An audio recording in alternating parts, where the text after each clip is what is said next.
Всем огромный привет! Данный выпуск будет такой минуткой техноблогинга на моем канале, потому что я все-таки не техноблогер, но у меня появилась новая камера, и о ней я хочу вам рассказать.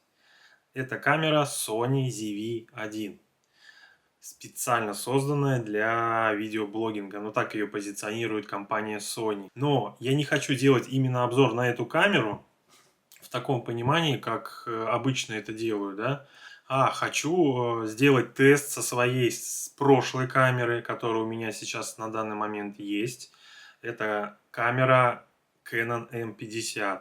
Вот просто их лицом к лицу хочу сравнить. И вы посмотрите просто в сравнении, какая камера снимает. Мне, если честно, самому интересно.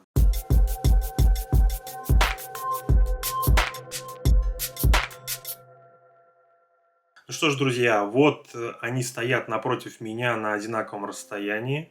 И сейчас я буду сравнивать их лицом к лицу, так сказать. Мне самому лично интересно, какая камера лучше снимает. Звук я записываю внутрь камеры. Если вы хотите подробный обзор именно о Sony ZV-1, то я могу вам порекомендовать просто шикарный канал, на который я сам подписан. Он именно про видеосъемку, про видеомонтаж, куча всяких обучалок и интересных видосов. Это YouTube канал Гарик Тарана. Вот у него вы можете полностью посмотреть обзор именно на эту камеру по настройкам, и в принципе вам будет все понятно. Вот, ну а я буду непосредственно сравнивать вот с этой камерой Canon M50. Ну, во-первых, по размерам. Canon на порядок побольше будет, в связи с тем, что этот фотоаппарат с APS-C матрицей и со съемными объективами, а Sony ZV-1 больше отличается компактностью, и, соответственно, объектив у нее не меняется, он, так скажем, встроенный. Фокусное расстояние у них примерно одинаковое, по той причине, что я сравниваю Canon M50 с китовым объективом 15-45 мм, и учитывая кроп-фактор Canon, то у него получается фокусное расстояние, если взять в эквиваленте полнокадровых камерах, 24-72. Ну а здесь на Соньке получается, что фокусное расстояние 24-70. В принципе, примерно одинаковое. Но есть нюанс.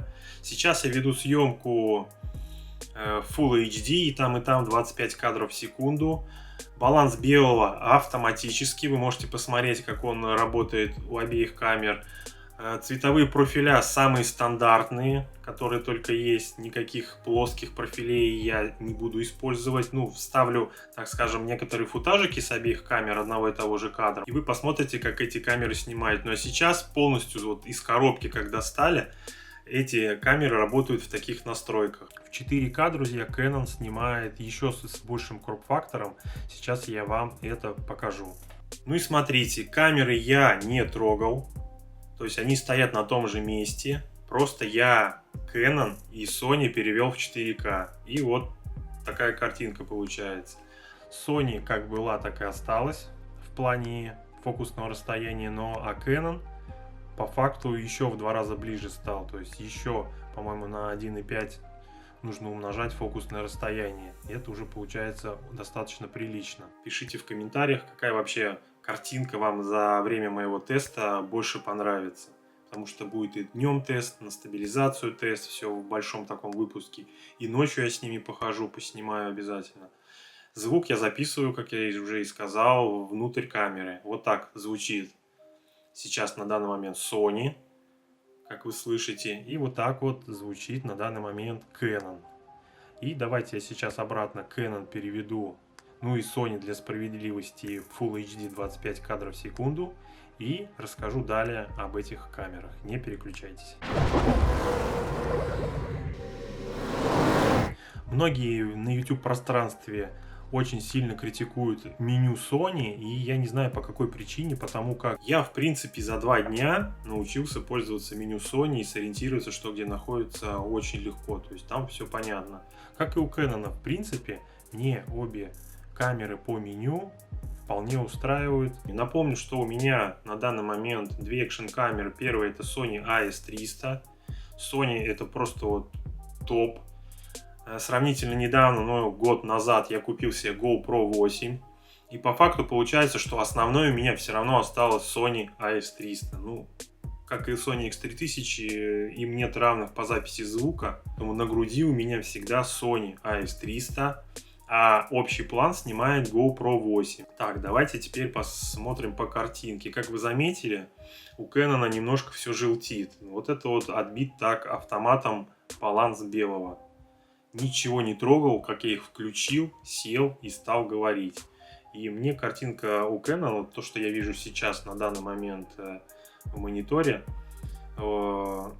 не очень нравится. Обе камеры имеют откидной экран, и я все прекрасно вижу и мониторю, когда идет запись.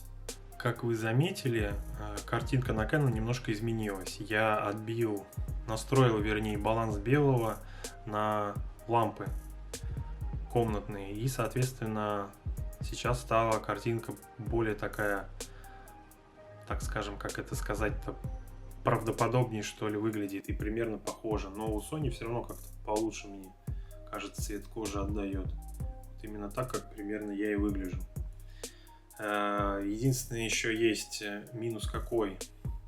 У Canon не видно, когда стоит ISO на авто, не видно, какой именно ISO. Вот. А у Sony есть такая настройка, как градация ISO. То есть у меня, если стоит ISO на авто, то от 240 стоит до 6400 ISO. Соответственно, я вижу всегда, сколько именно в данный момент записи отыгрывает ISO. И сейчас давайте в режиме Full HD попробуем потестировать автофокус. Фокусировка по лицу и там достаточно хорошая, и, соответственно, всегда в фокусе держит и та камера без проблем.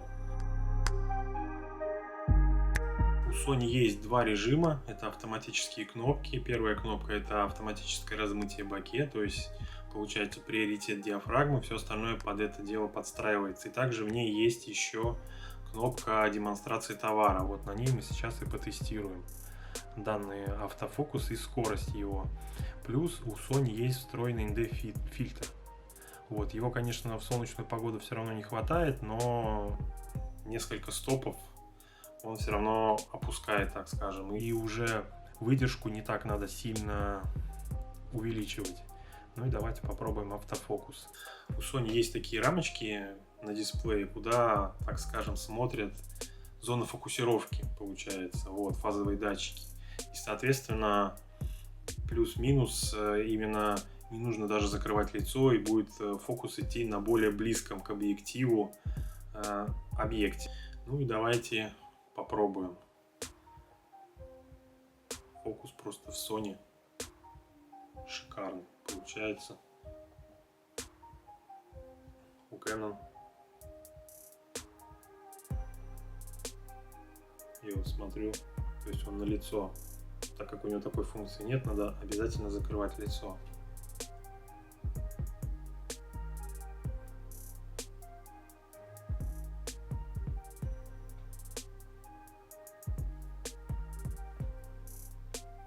Если делаешь вот так, он уже не фокусируется. У Sony без проблем. Даже вот здесь. Автоматическая фокусировка просто супер. Ну что ж, друзья, вот вы видите ISO, ну, буду я его называть уж, извините, ISO 400, и там, и там. Выдержка 1,50, здесь диафрагма 1,8, здесь 3,5. Но, в принципе, матрица на Canon больше. По идее, сила должна быть одинаковая, но, однако, вот посмотрите, как это все выглядит. Теперь у нас ISO 800. Как вы видите, на Sony уже, в принципе, можно продолжать съемку и больше его не повышать, так как перед достаточно хорошо видно, зад такой затемненный получается, бэкграунд, так скажем. Ну а на Canon, как вы видите, не хватает данного ISO для нормальной съемки. Хочется или подсветить, или еще что-то сделать. И сейчас попробуем еще поднять. Так, сейчас у нас 1000. ISO 1000. Как вы видите, ну, на Sony, в принципе, тоже, да, нормально, достаточно светленько. А на Canon Сейчас я давайте так сделаю. На Canon буду дотягивать, чтобы примерно картинка стала похожей.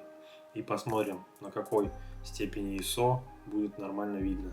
Ну и вот смотрите, на Sony осталось 1000, на Canon 3200. 3200, блин, капец. Ну и сейчас мы переместимся на улицу, чтобы посмотреть, как камеры себя ведут уже при дневном свете. И потом уже еще и ночью сходим с вами, тоже поснимаем. Сейчас вроде на улице сильный ветер. Звук буду снимать только внутрь камер. Вот в таком варианте я буду тестировать сейчас камеры. Параллельно будет идти картинка с обеих. И время от времени звук туда-сюда перепрыгивать. Ну, больше, конечно, Sony. Просто тупо то, что есть ветрозащита. Ну все, погнали. Включаюсь и смотрим стабилизацию. Автофокус, как цвета выглядят. Что ж, друзья, программное авто и там, то есть настройки автоматические. Вот. Сейчас пройдусь вот так. Тут особенность такая, что все равно хочется, чтобы фон был размытый, соответственно, нужно, чтобы диафрагма была всегда открыта, а регулировать уже выдержку. Поэтому вот так выглядят полностью автоматические настройки. Сейчас вот можно, единственное, что преимущество Sony, включить, так скажем, вот эту кнопку размытия фона и посмотреть, как это будет выглядеть. Вот я включил кнопку размытия фона, и тут уже идет приоритет именно диафрагмы. У Canon такой нет возможности, соответственно, уже все, как есть, так есть, автоматически снимается. Конечно, на Canon можно ND-фильтр надеть, в принципе, но снимаем пока так. Ну, смотрите, кому какая нравится больше картинка. Немножко есть наклон, но у меня другого крепления нет, друзья, поэтому как-то так. Вот так работает стабилизация на обеих камерах. Мне кажется, на Canon тоже неплохая стабилизация. На Sony Steady Shot полная стабилизация. И на Canon тоже. В объективе есть оптическая и цифровая. Идет в самом фотоаппарате, короче. Вот так это все выглядит. Сейчас подойдем к дороге, посмотрим, как звук отрабатывается, слышно меня или нет. В принципе, если гулять потихонечку, как это я сейчас делаю, то обе камеры вроде нормально снимают. Да, конечно, тащить такую штуку достаточно тяжело. Ну, вот так вот выглядит картинка. Вот так идешь, гуляешь. Давайте боковую стабилизацию.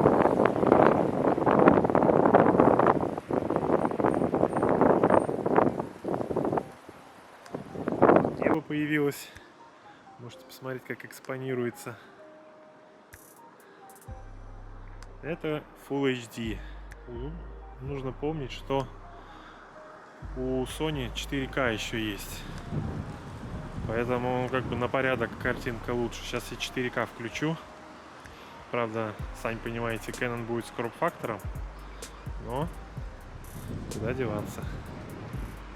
Картинка 4К. Вы видите, что кропает картинку Canon.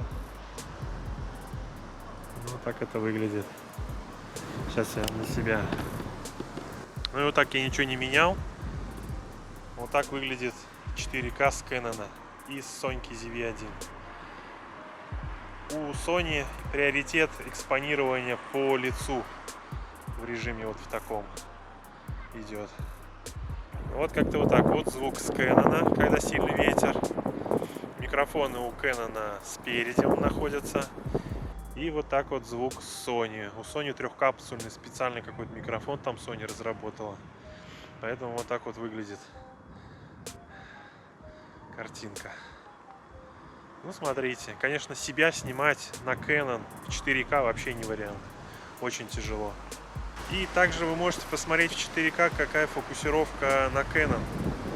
Там уже Dual Pixel не работает. Ну, хваленая вот эта кэноновская по лицу. Автофокус хваленый кэноновский. Соответственно, только обычный автофокус. Забыл я, как он называется, если честно.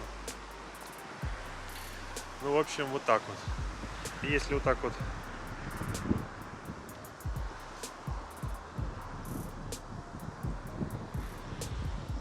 Sony хорошо фокусируется, Canon я не вижу, монитора нет, потому что никак его не расположить. Соответственно, надо будет посмотреть. Ну и сейчас я сделаю диафрагмы на Canon 3,5 и ручную настройку тоже сделаю на Sony.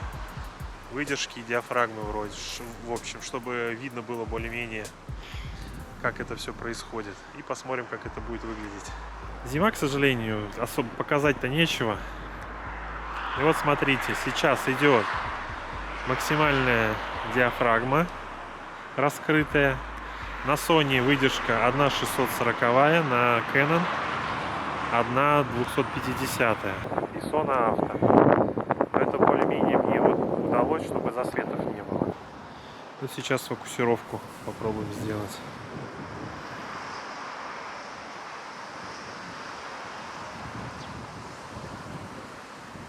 Я целенаправленно, друзья, не включаю ND-фильтр на Sony, чтобы не писали, что какого фига тогда ты не поставил на Canon ND-фильтр, поэтому все вот в таком режиме. Хотя он по факту в камере есть. Сделай прививку. Кто-нибудь сделал прививку от коронавируса? Здесь, конечно, агитация от гриппа идет. Ну, вот так вот. Вот цвета, как передаются.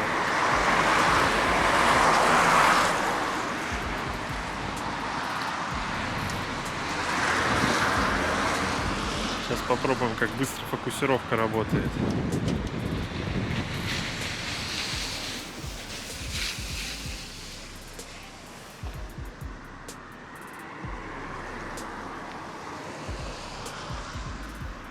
Вот Sony, да, сразу фокусируется на ладошке. А Canon не хочет. Не знаю почему. Странно, да? Вот Sony. Автофокус, посмотрите. А? Вообще супер. Вот иду возле дороги. Смотрим, как мой голос слышно. И более быстро, так понятно, пошел таким уже быстрым прям шагом. И смотрите, как стабилизация отрабатывает и там, и там. Иду обычным шагом. Там, скорее всего, будет небольшой стук слышно в микрофон, мне так кажется, потому как камеры задевают друг дружку. Ну, вот так вот, в принципе, я и буду ходить с новой Сонькой. Она все-таки полегче, покомпактнее, в карман можно положить, в аэропорту что-то подснять. Такая будет travel action камера у меня. Ну и буду с собой, я думаю, GoPro брать, если, например, на море куда-то едешь, а так вот как-то вот так снимают обе камеры. Размытие смотрим с рук. На Canon мне потом самому будет посмотреть интересно, как размытие. Ну и сейчас давайте, друзья, я включу плоские цветовые профили. Canon Cinestyle, Sony Hybrid Log Gamma 1, цветовое пространство BT2020. Вот так выглядит картинка. Без покраса. Вот так выглядит картинка. И сейчас как с покрасом. Небольшой цветокоррекции, так сказать. Вот так.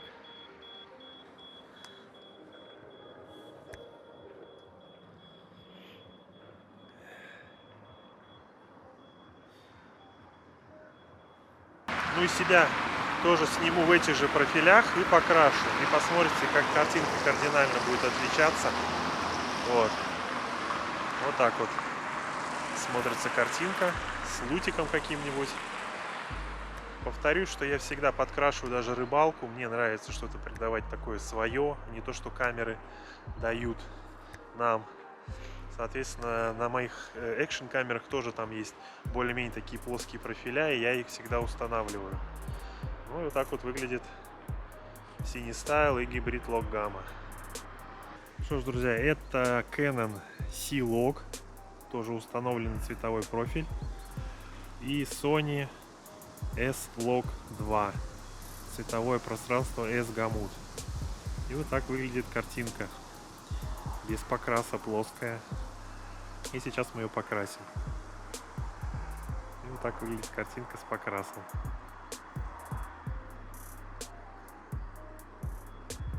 Так вот экспонируется небо. Смотрите, как отрабатывает. Вот на маленьком экране, мне кажется, небо экспонируется лучше у Sony. Так, сейчас кустики поснимаем, чтобы тоже с покрасом вам показать и без.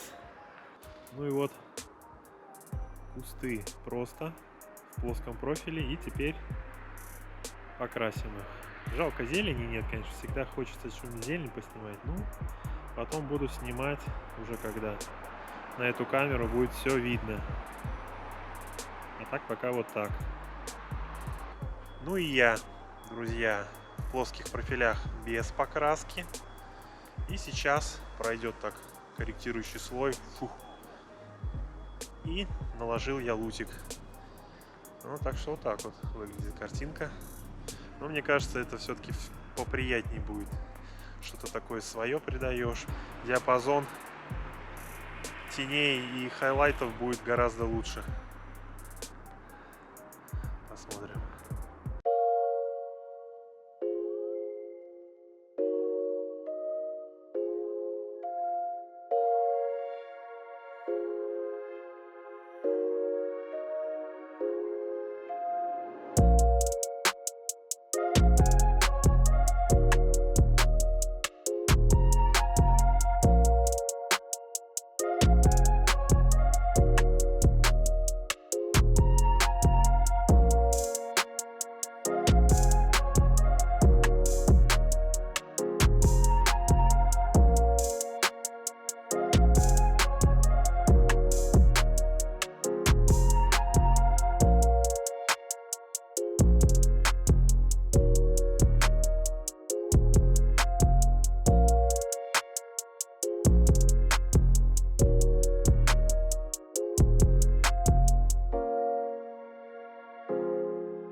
Тест ночью при свете городских фонарей.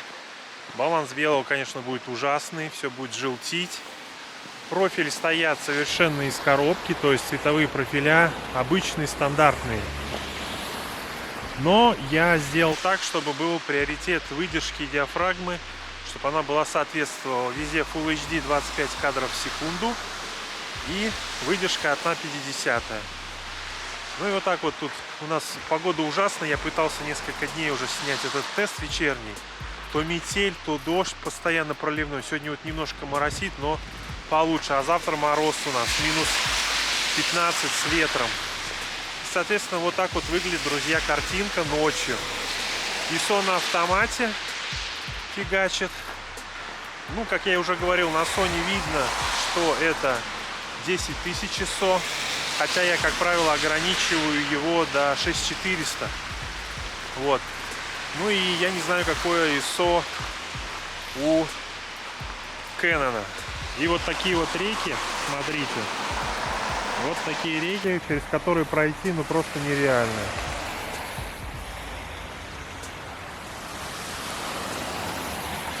Вот так вот выглядит картинка.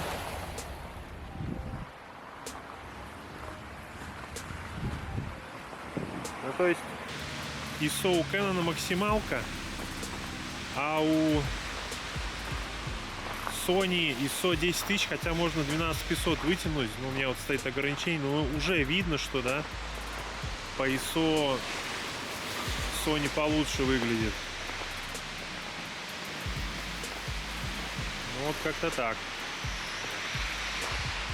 Давайте сейчас я вот так пройдусь вместе с вами. Стабилизация ночью. И сейчас давайте, знаете, что сделаем? Будем ISO делать ручным. И вы посмотрите, сейчас я в более темный участок зайду, у кого какое будет параметр, у кого какой параметр, соответственно, какова будет картинка. В принципе, мне кажется, это будет интересно. Вот можно прямо вот здесь вот это и сделать. Начну с параметра 1000 ISO, и там 1000. И вот так вот снимают камеры. Судя по тому, что я вижу в экранчике, то, конечно же, у Sony картинка посветлее уже будет сейчас. Вот так выглядит ISO 1000. Сейчас мы переключаемся на ISO. Давайте сразу 2000 посмотрим.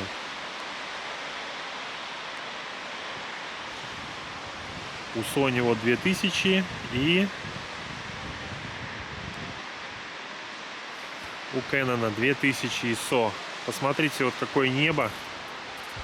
На большом мониторе, наверное, будут какие-то шумы видны. Вот на маленьком мониторе видны шумы уже у Canon. Вот так вот выглядит картинка. Стабилизация и там работает. Sony Steady Shot. Canon тоже оптическая в объективе и цифровая стабилизация. Все тоже ISO 2000. И смотрим, как видно меня и на Canon, и на Sony. Причем я прошу отметить, что когда темная картинка, Sony переключается на фокусировку по лицу, а не по глазам. Потому что маленький квадратик сменяется на большой квадратик. Вот так вот выглядит картинка. Сейчас переключаемся на 3000 ISO. ISO 3200. Вот так вот выглядит картинка. Цветовые профиля самые стандартные.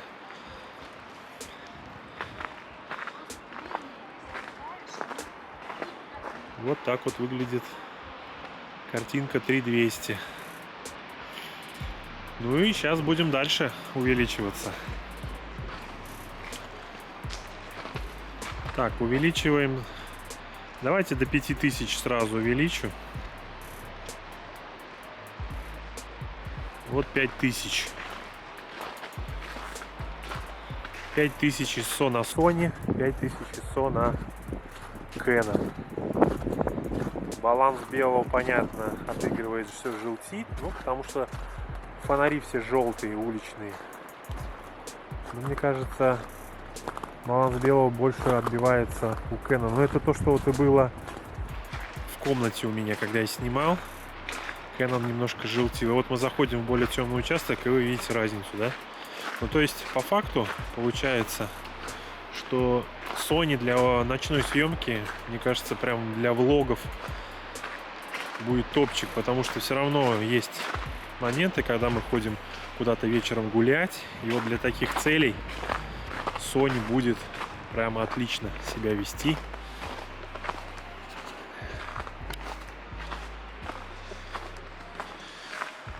Ну и вот так вот ISO 5000, когда камера направлена на меня. Смотрите сами, я тестирую просто. Для себя я тоже выводы какие-то сделаю. Собственно, пока результат очевиден. И для меня все становится ясно именно в ночной съемке-то по-любому. Я тестирую сейчас эти гаджеты именно из коробки, как они продаются, с китовым объективом. Вот это китовый объектив на Canon. Вы можете увидеть его светосилу. И Sony, которая идет со встроенным объективом. Вот так это все выглядит. У нас просто какая-то весна, ужас. Но завтра уже мороз опять вернется. И сейчас давайте накручу еще ISO. Посмотрим, как это будет выглядеть. Вот 6400, друзья, я поставил прям при вас, можно сказать. И вы видите, да, вот Sony 6400 это оптимально, она у меня в автоматическом, это ограничение стоит. Потому что в Canon нет такой функции, что можно автоматическое ISO ограничить. То есть максимально оно не будет выше какой-то градации и минимально опускаться. И вот в Sony такая есть функция. У меня стоит от 200 до 6400 без проблем. А в Canon только автоматом максималку выдает. И сейчас я попробую на Canon приравняться по светосиле за счет ISO. Получится у меня это или нет? Все, у Canon 12800. И вот примерно как 6400 у Sony. Но посмотрите, какие шумы появились на Canon. На Sony прям не сказал, что есть шумы. Но, конечно, на большом экране надо будет посмотреть. Я думаю, что они тоже, по идее, будут присутствовать. И давайте сейчас я их переключу на 6400 ISO в плоские профили. Гибрид Log Gamma у Sony и CineStyle у Canon. Основные настройки все те же. 25 кадров Full HD, 1/50. Максимально открытые диафрагмы Canon 3.5, Sony 1.8, Canon CineStyle, Sony гибрид Log Gamma 1. И вот так выглядит картинка. CineStyle, мне кажется, шумит по-страшному просто. И он пригоден только для солнечной погоды у Canon. У Sony все как-то получше выглядит. Сейчас я поставлю у Canon тоже 6400. Вот стоит. И вы посмотрите, как это выглядит. Вот, кстати, на 6400 как-то более приравнена к Sony становится картинка. И баланс белого как-то получше начинает отбиваться. Ну вот как-то так. Вот такая получается картиночка. Машины едут. Сейчас заодно протестируем. Так вот машина проехала. Да, ходить очень тяжело, друзья. Сейчас я пройду. Посмотрите, как выглядит картинка.